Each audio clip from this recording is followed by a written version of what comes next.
Surprisingly, Australia, often hailed as the lucky country for its economic resilience, is now showing cracks in what was once seen as an invincible foundation.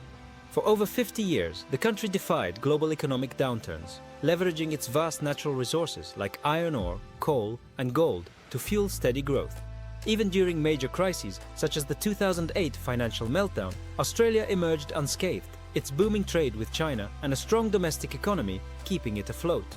But the pandemic brought an abrupt end to this streak, plunging the country into its first recession in over 3 decades.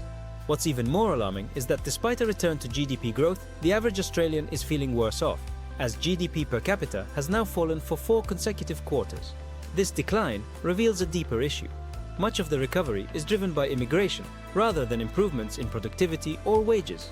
Meanwhile, skyrocketing property prices and high interest rates have created a housing affordability crisis, leaving households financially squeezed and consumer spending stagnant. Compounding the situation is China's slowing economy, which threatens Australia's reliance on commodity exports. For instance, as China's steel production declines, demand for Australian iron ore, one of its largest exports, has taken a hit.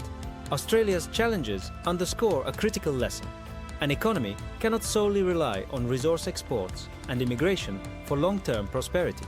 Diversification, innovation, and stronger domestic policies are essential to build resilience. If Australia wants to regain its title as the lucky country, it must learn from this moment and adapt for a more sustainable future.